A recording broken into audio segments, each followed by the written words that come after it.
Good afternoon, and welcome to the Jewish Policy Center webinar. I am Shoshana Bryant, Senior Director of the JPC, and your host. Our guest today is the truly outstanding Behnam Ben Taleblu from the Foundation for Defense of Democracies. He's going to introduce us to some key players in the Iranian regime. As you probably know, Iran's President Ebrahim Raisi was one of 4 people on Iran's so-called prosecution committee, also known as the Death Committee, which was responsible for the execution of thousands of political prisoners in 1998. Raisi is sanctioned by the US Office of Foreign Assets Control, but there are other people in Iran in the government who are not as much mentioned in the Western media, in the American press, who are also sanctioned, and they need to be better known. They will be better known if our guest has anything to say about it, and he has a lot to say about it. Before we get to Behnam, here is your JPC commercial. We were established in 1985 as a 501c3 organization, providing analysis of foreign and domestic policies. You can find our website at jewishpolicycenter.org. There you can read our Insight articles, our blog In Context, and our magazine In Focus Quarterly. The fall issue of In Focus is at the printer right now. It was supposed to be 9/11 plus 20 years, but the really poorly handled and deadly withdrawal from Afghanistan made us reconsider just a little bit. So grab a copy of In Focus when it comes out, either online or in a paper subscription, and see where we think and our authors think we're going in the future. The JPC supports a strong American defense capability, US-Israel security cooperation, and missile defense, including and especially the defensive Iron Dome. We support the legitimacy and security of Israel against anyone who would deny them. As an organization that sits slightly to the right of center, we advocate on behalf of small government, low taxes, free trade, fiscal responsibility, and energy security, as well as free speech and intellectual diversity. In this series of webinars, we've been pleased to bring you scholars and policymakers on issues including Israel in various aspects, including the positive stuff, the Abraham Accords, and the negative stuff, the Hamas rocket war. We've done China, we've done Turkey, whose role in supporting the Muslim Brotherhood makes it a suspect ally, and Iran, and today we're returning to Iran. Your public service announcement, you are muted, you know that. But you can send your questions on the Q&A function on your Zoom screen. Q&A function, please, and we're monitoring those. So now to our speaker. Behnam Ben Taleblu is Senior Fellow at the Foundation for Defense of Democracies, where he focuses on Iranian security and political issues. Prior to his work at FDD, Behnam worked on non-proliferation issues at an arms control think tank in Washington, which sounds a little suspect. Maybe we should ask him about that.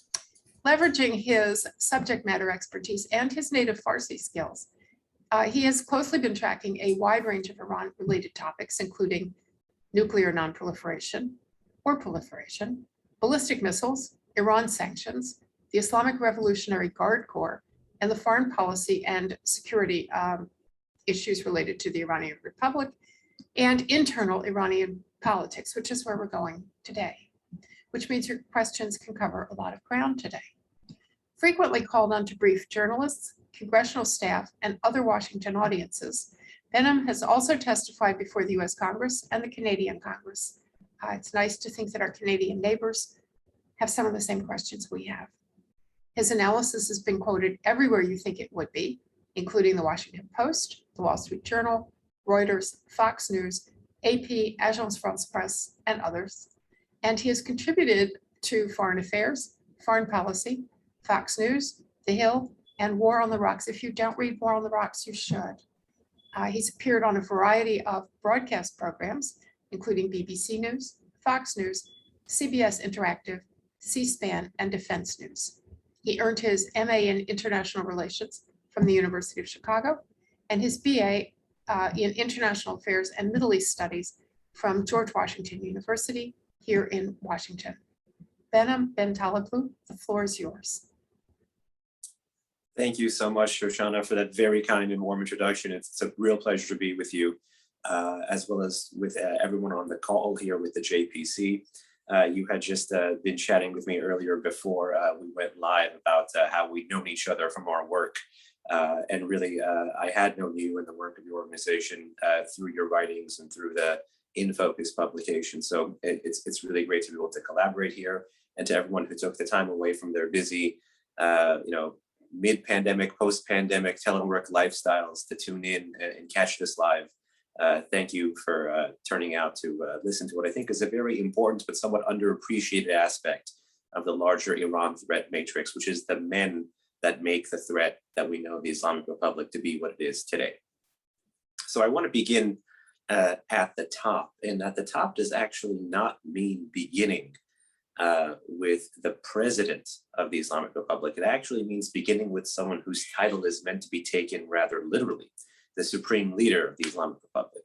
You know, the Islamic Republic has only had two supreme leaders. Again, it's a regime that's been around since 1979. The founding father of the Islamic Revolution and Islamic Republic was Ayatollah Khomeini. The second supreme leader is Ayatollah Khamenei. Khamenei is in the 8th decade of his life and 3rd decade of his career of being Iran's supreme leader. And that doesn't mean his worldview, his outlooks, his antics, his politics. It means that that stuff is not inclined to change anytime soon. And in fact, the more he's been inside this position, the more he's embraced a certain kind of Islamist authoritarianism and been less shy about putting that face of Islamist authoritarianism out onto the world.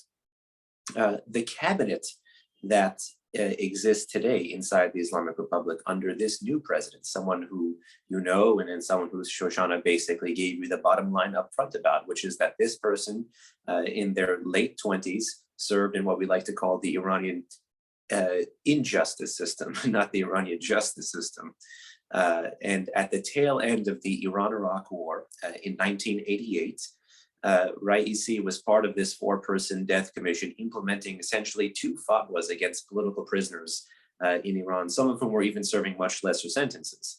And in essence, through a bureaucratic process of implementing those 2 fatwas, paved the way for them to die, basically signed off on their murder, was part of the bureaucratic judicial legal process that led them to their deaths.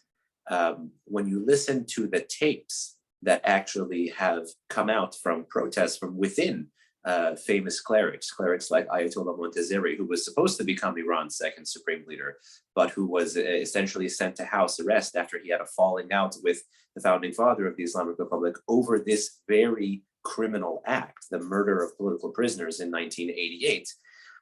You see some of the other justices begin to make religious defenses, political, legal, security defenses for the murder of these political prisoners. But Raisi's voice is not really heard there. And I have to thank many of my friends and colleagues for passing along this tape to me a little while ago and bringing it to my attention, because it shows you kind of like we've known in other contexts, particularly, and Hannah Arendt said this brilliantly, I believe, about the banality of evil, how routinized evil had become. And when you look at someone's career like Raisi, the evil that he's brought upon the Iranian population has been systematically routinized, because he was promoted multiple times across the Iranian injustice system after proving his revolutionary gravitas at such a young age, attaining multiple positions, and in 2019 became the country's, the head of the country's judiciary, as we said again, the head of the country's injustice system, before becoming president in 2021. Now his presidency, becoming president in 2021, did not exist in a political vacuum. He is part of a political project by that more important force, the country's supreme leader, Ali Khamenei, to increasingly narrow what is an already narrow political spectrum. You know, this is an Islamist authoritarian regime. We've said that. They've proved that, not just through their rhetoric, but through their actions over the past 4 decades. But they've proved that with the people that they've promoted. So rather than accountability for Raisi's crimes, he's promoted to the highest echelons. of power. And really starting in 2005, what Khamenei, the country's current supreme leader, has done, and when we talk about him kind of coming into his own, is that he prevented a former president from running. The previous president from 1997 to 2004-5, it was a reformist president who had 2 terms. There were very famous reformist street protests in Tehran in 1999 and lingering protests a few years after that affiliated with Tehran University. Those were crushed violently by the Islamic Revolutionary Guard Corps and law enforcement forces, otherwise known as the police. But Khamenei wanted to put an end to the even limited political project of reform inside the Islamic Republic. And while he was successful in doing that, what you've seen now from the Iranian population is a move away from reform and much more towards revolution, which best explains the multiple uprisings and multiple wide-scale, geographically and demographically diverse protests we've seen inside the Islamic Republic from 2017 up until present, really. But going back to this political project, Khamenei had increasingly cut out those left is not the correct word, but those different strands of supporters of Islamist authoritarianism in Iran, basically those that wanted more engagement with the outside world, and narrowed the political spectrum. And as he narrowed this spectrum, began to introduce generations of hardliners. In 2005, as you know, Ahmadinejad, the former polyester-clad zip-up jacket wearing presidents before the UNGA of Iran, who used every public opportunity available to him to claim that the Holocaust didn't exist and to call for the eradication of Israel, that guy became president. And then in 2013, Rouhani became president. And Rouhani was billed in the West as a moderate. And the regime went to great lengths to feign moderation, to capitalize on all the escalation that happened in the 8 years of the Ahmadinejad period, from 2005 to 2013, all of the regime's nefarious regional activities, all of the escalation in Iraq and Syria and Afghanistan, all of the arms trafficking, and most importantly, all of the nuclear escalation, the illicit domestic enrichment, the violation of 5 UN Security Council resolution, the testing and transfers of ballistic missiles, the production of nuclear-capable ballistic missiles, the adding to of the lethality of that notorious terrorist force, the Islamic Revolutionary Guard Corps, unleashing its long arm abroad with terrorist attacks that killed people in far-off places like Bulgaria, for instance, killed several Israeli tourists there because of their support to Hezbollah operatives, which did a bus bombing there. Their attempts to do similar attacks in places like Thailand and even India, if I'm not mistaken, then. And then all of a sudden have this new face, this Rouhani, this alleged moderate face come in and bring in a cabinet, a constellation of men who their claim to fame was that they had many, many, many PhDs from Western and foreign institutions. And they use this constellation of political figures to feign moderation, moderation that most unfortunately, Western governments bought, moderation that most unfortunately many of the Western media bought, and that got them the interim nuclear deal of 2013, which began the process of relieving sanctions and led ultimately to the final nuclear deal of 2015, which was known as the JCPOA. And now the regime is confident that even though the Trump administration left the deal and now the Biden team is in, now the regime is feeling confident that sanctions relief is coming. So the constellation of power it has today is the hardest of the hardliners. It's the culmination of the political project of narrowing the political spectrum and introducing these hardest of hardliners into key positions. One, because they feel so confident that sanctions relief is coming, they simply don't need to pretend anymore. Two, is that Khamenei, who is in the 8th decade of his life, 3rd decade of his career, wants this ultra hardline constellation at the helm if and when he does pass. And 3, it tells you what he wants the regime to look like in the next iteration. When you look at the people in the Raisi cabinet, it is the most sanctioned cabinet, and not just by the US, but by the UN, the United Kingdom, the European Union, and it even has 2 wanted persons from Interpol. who were part of the bombing of a Jewish community center in Buenos Aires, Argentina, that killed 85 people in 1994. One of them is an executive vice president, and the other one, I believe, is Minister of Interior. Both of them used to don the Islamic Revolutionary Guard Corps uniform in the past and were generals in that sanctioned terrorist organization. So Khamenei is comfortable tapping these sorts of people to be in Raisi's cabinet. And even though we believe that a president chooses his cabinet, what was unveiled in the Persian language press earlier this summer was that the Speaker of Iran's parliament, during confirmation hearings about the cabinet, let out an open secret that really the supreme leader is the one who taps these individuals for their very sensitive positions. So you have a constellation of power in Iran today, where even the Europeans have sanctioned these people for human rights abuses and for their proliferation sensitive activities related to WMD and or their delivery vehicles.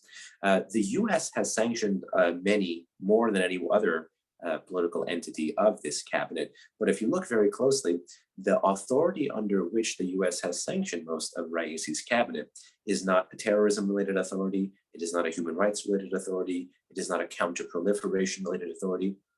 It is actually a very wide catch-all political authority that was created by the Trump administration in 2019 that is designed to sanction anyone appointed to a position of official business inside the regime or someone that serves in Khamenei's office or inner network. So it's basically designed to name, shame, and target the supreme leader of Iran's network. And it is actually under this authority that Raisi, the president of Iran, is sanctioned. He is ironically not yet sanctioned in the US under human rights authorities, despite his vast history of human rights abuses. Something scary about this constellation of power. And I want to begin to turn it over to the audience for questions, because I believe Shoshana said that you guys have been passing along questions, is that many of these penalties might come off. For instance, the European Union and the United Kingdom, which have these counter-proliferation sanctions against people in this cabinet, if all else goes as it's going today, will be removing many of these proliferators and supporters of Iran's nuclear and missile program from their sanctions list, pursuant to their adherence still to that fatally flawed nuclear deal, the 2015 nuclear deal known as the JCPOA. This is going to create sanctions enforcement issues between us and our allies, because many of those will remain on US sanctions lists. Conversely, the European Union has actually issued more human rights sanctions against people in Raisi's cabinet than the US has. So the US has some catching up to do when it comes to human rights authorities. But if you listen to what the former Iranian foreign minister Javad Zarif and the official report that Javad Zarif's foreign ministry gave to the parliament earlier this summer, that in the 6 rounds of indirect diplomacy between the Biden administration and the outgoing Rouhani administration, the Americans had allegedly, and again, this is an Iranian claim, allegedly agreed that in a final diplomatic agreement, they would be removing that very same broad catch-all authority that goes after Khamenei's inner network and network of political appointees inside Iran. So that would mean someone like Raisi would be sanctions-free.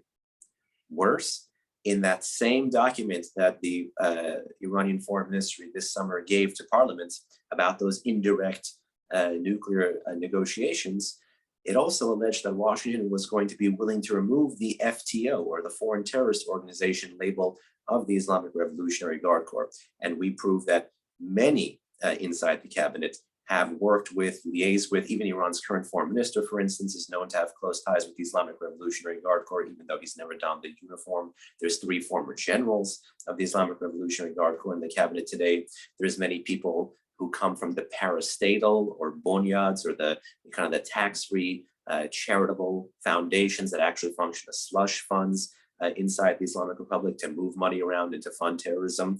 Many of these guys are tied to the Islamic Revolutionary Guard Corps, and some of them would receive sanctions relief in the future. So it's one big mess. But the key points I want you to know before we pivot to questions is that this is the culmination of the narrowing of the political space inside Iran.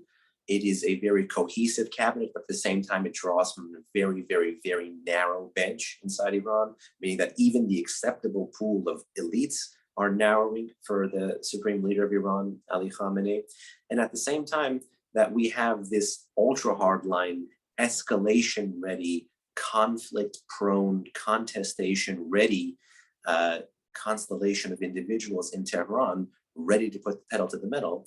We actually have a constellation of people here in Washington who, with immense respect, are trying to do everything to, as it appears to be, appease these folks, or actually try to buy them out with sanctions relief, or try to turn a blind eye to some of their malign activities to resurrect a deal for political or strategic reasons. And at a time when the US appears to be trying to de-escalate and pivot from the region, perhaps all too plainly given the botched Afghanistan withdrawal, you have a group of people in Iran who are trying to make it look like the US is going to be kicked out of the region. And this will have ramifications for the region. This will have ramifications for Iran's ultimate quest for a nuclear weapon. And of course, this will have ramifications for the US, for Israel, and its other allies in the region.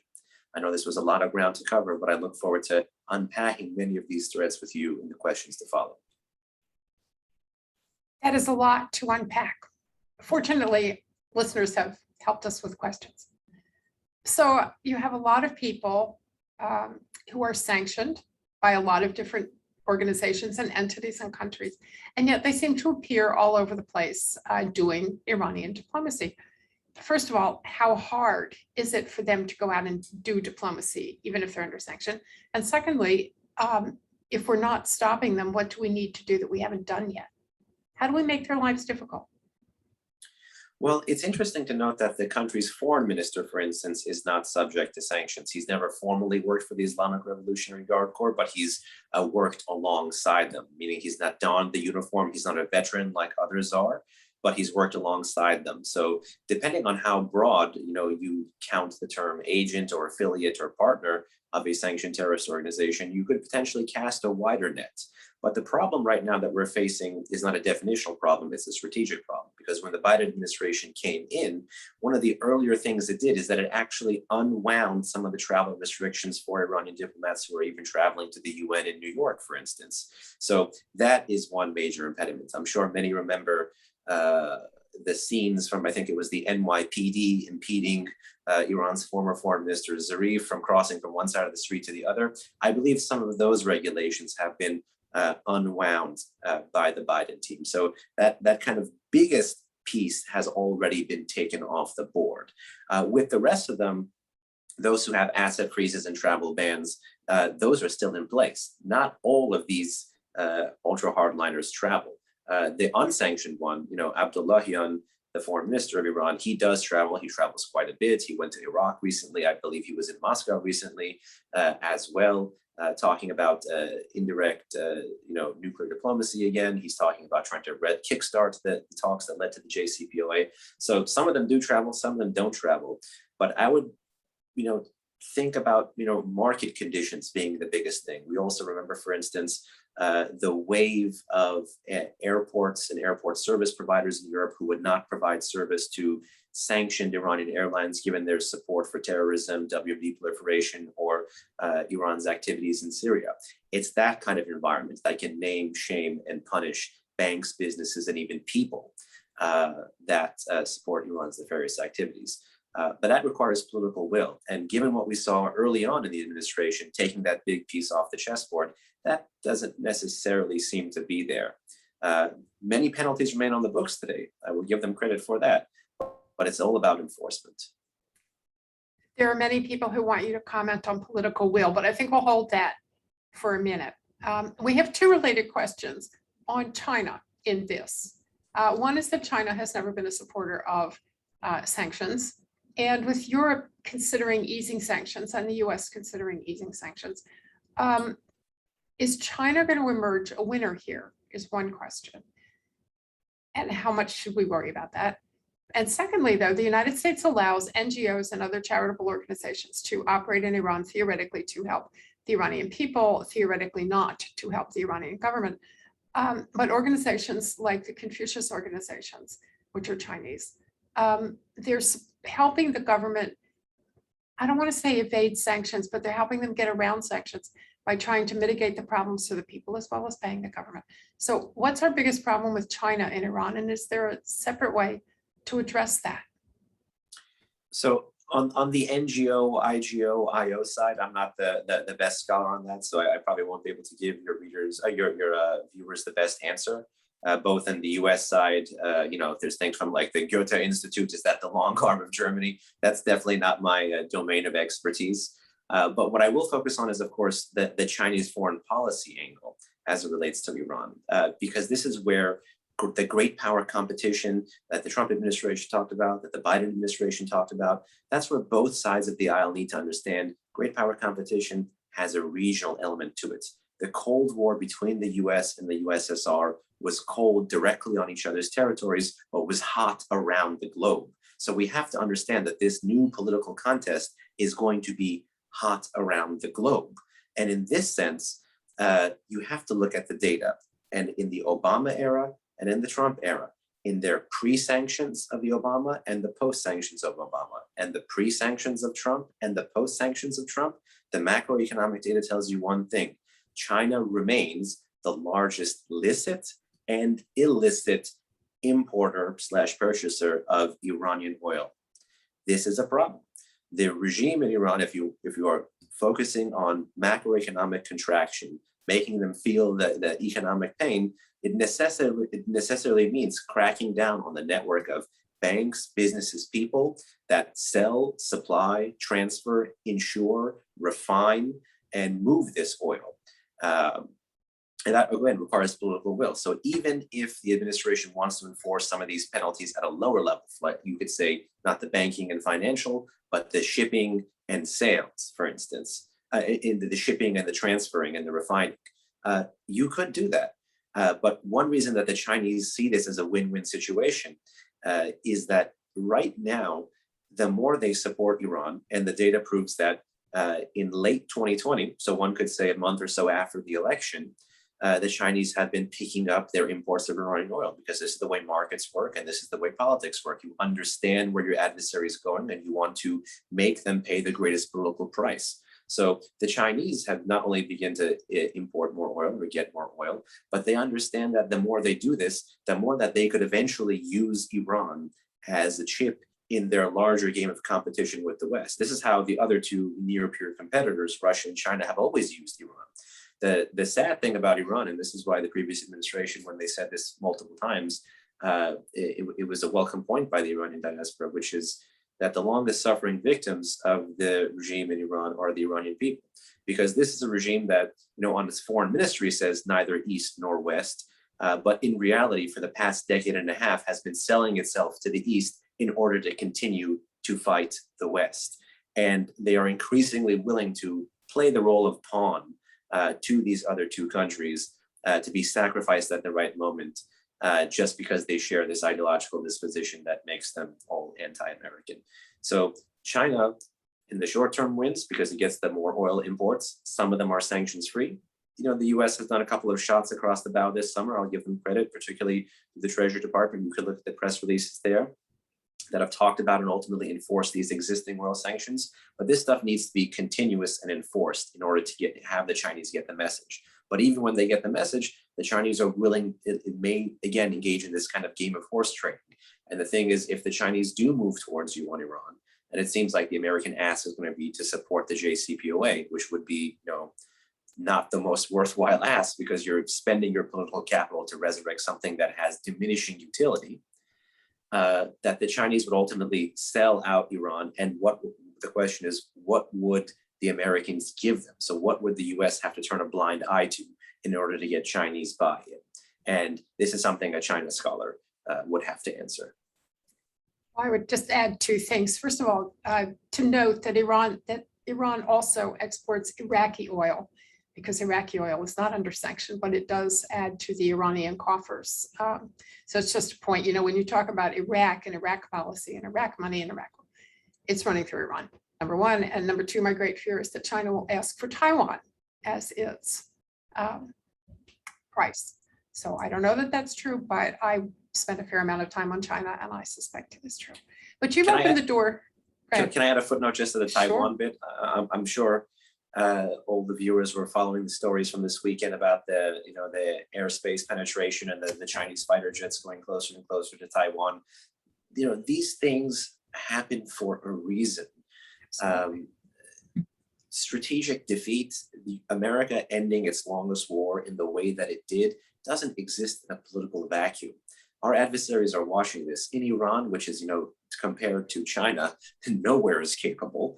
Khamenei is saying that this is a lesson for other countries, what happened in Afghanistan. The head of Iran's Armed Forces General Staff is saying that this is a sign of America's accelerating defeat or decline. Imagine what the Chinese are saying. And the Chinese understand this regional element of great power competition. And to the Americans, I would say the world doesn't work in that kind of stovepipe fashion. You can't pivot from losing a war to trying to have the same team of people at the helm and think you can signal resolve to a greater adversary when you signal irresolution to a weaker adversary. And I would expect more of the kind of stuff that we saw against Taiwan. And Taiwan here is quite vulnerable.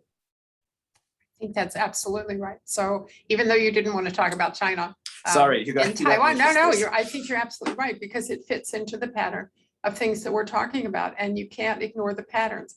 If it works in one part of the world, it's liable to work in another part. And thank you. I think it was a great answer. You also opened the door to this conversation that we're going to have next, which is about opposition inside of Iran and the kind of opposition that remains. And we know that in 2019, there were a lot of demonstrations and riots. And unlike the ones in 2008 and 9, these were not just in Tehran. These were around the country. These were different groups of people. And it really looked like the people had arisen against their government. Then comes COVID. Then comes all kinds of other things that couldn't attach to COVID that, where are we now? Where are the people? So this summer, again, the people's voices were the people attempted to, I should say, have their voices heard. I don't know how loudly it was heard in Washington. Khuzestan, Iran's southwestern province, which is majority but not exclusively Arab, has been protesting on and off since 2011, part of the Arab Spring, 2015, 2014, due to major pollution in that area. There was a famous trending hashtag, Khuzestan can't breathe. But again, in 2021, that southwestern key province led a series of protests that spilled out of the southwest, citing initially environmental concerns to begin to make a larger political point. And that's the trend in protests that we see from 2017 and onwards, which is that the Iranian people will use an economic grievance, a social grievance, to begin to make a larger political point, which is that this regime does not represent them. And this is part of that fundamental transformation. And I'm very happy you drew that line in the sand between 2008-9, 2009, the Green Movement, and the much more recent protests, which is the 1999 and the 2009. That decade is when political events, the closure of a newspaper, the stealing of an election, brings people onto the street to begin to make a claim for one part of the Iranian political spectrum, that again, increasingly narrow spectrum, which brings authoritarian Islamists, but of slightly different stripes, to the fore. The people have pushed away from that, and you can tell this by their slogans. There's a famous Persian slogan, "Eslah talab usulgara dige tamam majra," which is like, reformist, principalist, the game is up, or the jig is up. That it's kind of saying like, damn you and damn you. It's a plague upon both your houses, if you will, if we can borrow from Shakespeare here. And that has been the trend in the 2017 to present protests. It's geography, as you mentioned, much more widespread, not just limited to urban centers. In fact, these are outside in protest. The driving force on this are the urban and rural poor, economically, politically, and socially. This is what the regime had wanted to be the next generation of the revolution, to sustain that revolutionary fervor.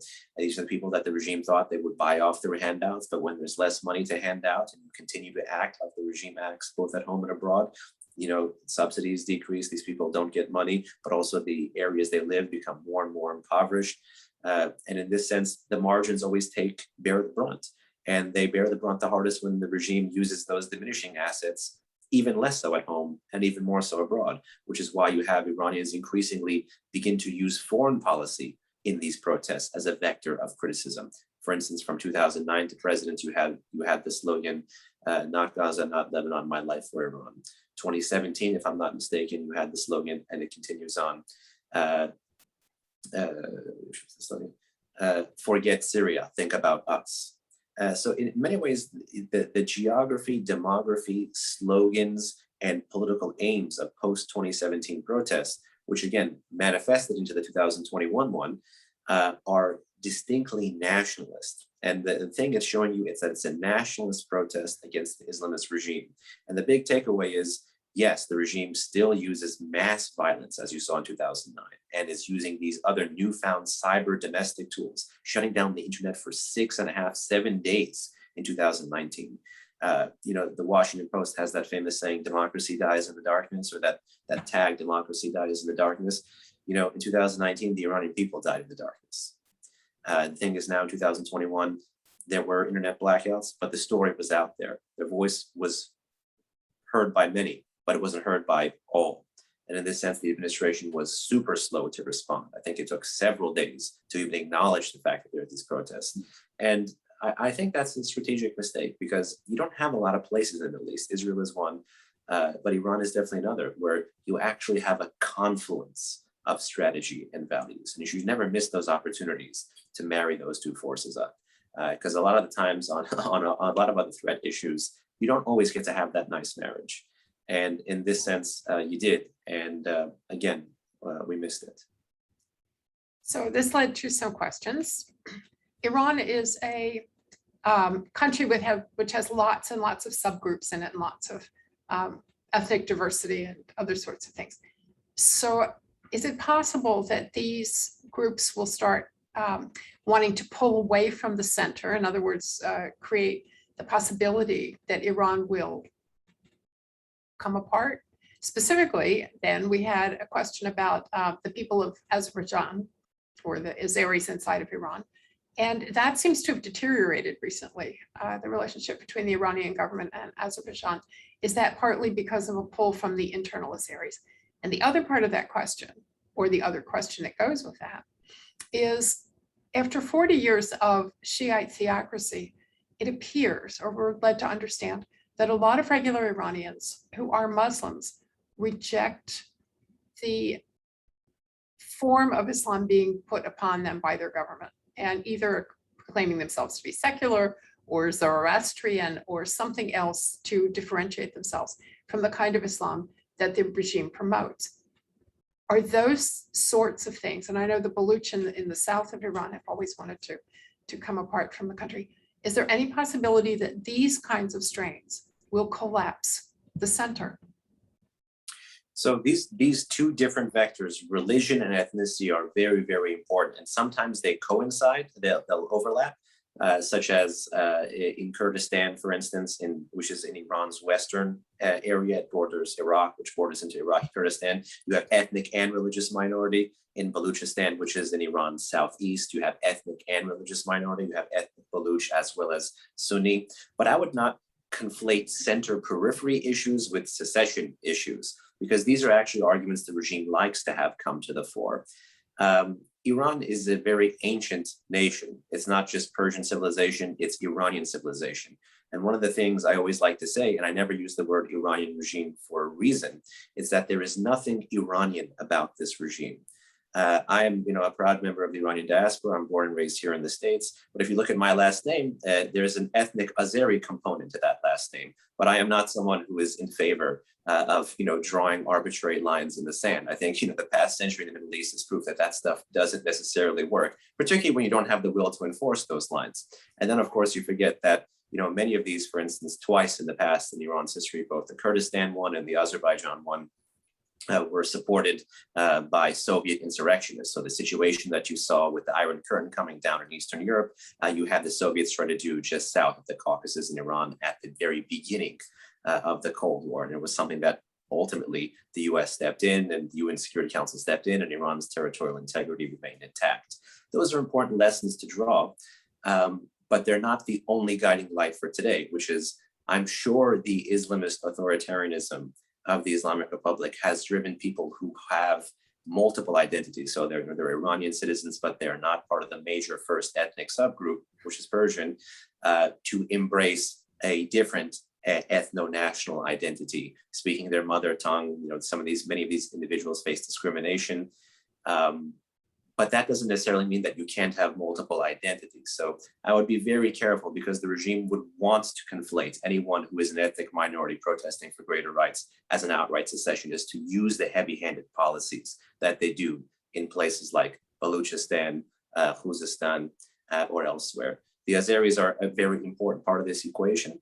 I mean, the sovereign state of Azerbaijan now, transitioning from this ethnic component to the foreign policy component because of Iran's support to Armenia in the 1990s in the Nagorno-Karabakh War. And ultimately, Iran's, again, support to Armenia in the much more recent iteration of fighting. The traditional constellation is Turkey, Azerbaijan versus Iran, Russia, Armenia. And in this instance, it's very clear to me that Iran is the biggest loser of the more recent iteration of fighting in the Caucasus. Azerbaijan also historically has much closer, not historically, but in the past couple of decades has had much close ties to Israel. That is something that the regime is very, very afraid of. And it's something that is leading them to do these military exercises very close to the Azerbaijan border. I believe very recently the Azeris and the Turks had held some kind of united military drill on their side of the border as well. There is a key ethnic component to this, but there's also the foreign policy component to this. But the big takeaway I would have for your audience is, yes, there are ethnic minorities protesting, but the big trend is for Iranian nationalism, not for a separate ethno-nationalism. That is a component, but it's nowhere the loudest voice. For instance, in Khuzestan this summer, you had Arabs protesting, but with one voice, and they were joined by another ethnic group, Lors, which is a sub-ethnic group in Iran. And they were also protesting the same thing. Center-periphery issues shouldn't always be conflated with places where there is ethnic discrimination, but at the same time, it's an area to watch, because the longer this regime is around, the more I would suspect you would have that very hard pull from the center and a quest to find something else to embrace. And that quest to find something else to embrace dovetails very neatly into your second question, which is the religion crisis, which is indeed very much a crisis for the Islamic Republic, given that their attempts to fight back the secularism of the state they inherited of the Pahlavi dynasty, which was secular and nationalist, is in essence failing. They only have hard power to enforce things like the hijab, the mandatory veiling of women, and you've seen the kind of discrimination that exists against women in Iran today. There was just a story recently about trying to have a registry of women who are pregnant, for instance.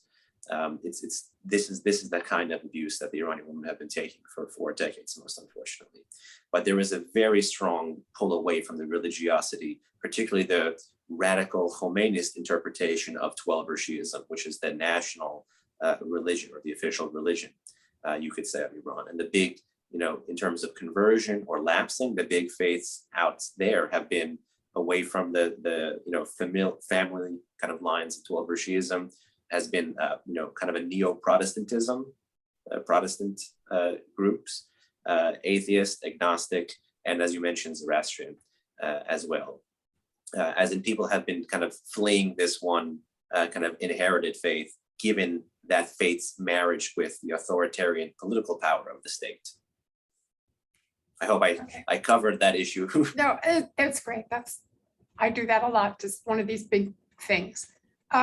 So we're coming to the end of our program, and people who listen regularly or occasionally, I hope you'll all be regular listeners, know that I like to end with a question, the answer to which is positive, because I like to leave things on a positive note. I'm going to jump off a cliff here, though, because I'm not sure if your answer is going to be positive or negative. Here is our question from a listener. Is the United States, specifically USIA or Voice of America or any of those, or Radio Florida, are they doing anything meaningful to help the people, to undermine or delegitimize the regime? Are they good guys? In the net effect, they have to be good guys, but they're not being as good as they can be.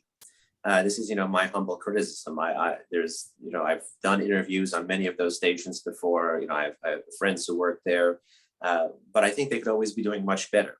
A couple of things for us who have criticisms to keep in mind is that, this debate, it's a political debate in Washington over the firewall, meaning that, how much of a forward-leaning information agency slash, pusher of the U.S. foreign policy message should these institutions be versus like a merely news reporting organization. So that's a political debate Washington continues to have and will, I think, continue to have in the future.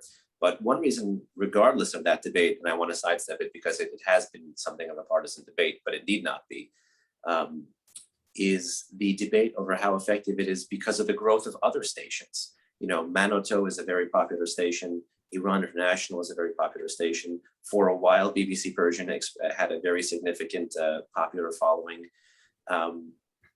These stations have been able to become what they've become today because of that deficit, the programming deficit that exists, both in terms of engaging content and both in terms of hard news of US government-funded broadcasters. I still think there's a very key role for surrogate news, but I also think that there has to be some kind of stepping up. And I'm a little bit disappointed because I saw some metrics that were disappointing that were forwarded to me from a friend who was on Twitter. Sadly, I don't have Twitter, but I do get to see some of the things that are out there when people send things my way. Is about the declining lack of followers on VOA Persian's, I forget if it was Instagram or Facebook or another kind of social media page, that they had been moving away from it. And that means that the tool is not reaching the same audience that it was reaching before. There is very much a need, especially if you're someone like me who looks at the Iranian press every day and you see the things that are sins of commission, sins of omission by the regime's own semi-official media, as well as their official media, as well as their kind of like politically affiliated authoritarian newspaper systems, which has tons of red lines and censors. There's tons of things there for US government programming to be able to exploit and to be able to say, hey, this is where you're being lied to. Hey, this is where you have narrative being pushed on you. Hey, this is actually where we're not doing this. And the Iranian people understand that, but I think ultimately it's a deficit for us to not be able to do it much better. So it's a good tool, but it needs to be a much better tool. So I don't know if that's ending on a positive note or it has the potential. It's kind of a waffle. It's kind of a waffle in terms of positive and negative. I'm going to call it a positive in the sense that there's a lot of room for us to grow. So I'm just going to say that it's a positive answer because you've shown us a way. You've shown us what needs to be done. I mean, we know this. We are not as good as we should be, but we could be. And I guess that's positive. And I'll take it. I'm happy to, in that sense, I'm happy to end on a positive, but there's people who study this much more closely than I. When I'm looking at US policy towards Iran, that the messaging is not always the thing I'm looking at. It's more actions and official messaging versus the US media domain vis-a-vis the Islamic Republic. But it can and should be a growth industry, regardless of your criticism. If you're pro, if you're anti, if you think there's more or less to be done, it should be a growth industry. That's where everyone, all sides of the aisle, can meet. This is a tool that taxpayers are funding. It has to be good. That's a great place to stop. And let me thank you. Behnam Ben Taleblu, this has been a very enlightening, not totally happy, but terribly enlightening program. And I think we're all better off for having had the time to listen to you. So thank you very much. And thank you to everyone who tuned in. We will be back with you next week with Richard Eidemann, who has a new book on anti-Semitism. And I think you probably want to tune in for that. We'll give you details soon. Thank you, everybody. Have a good day.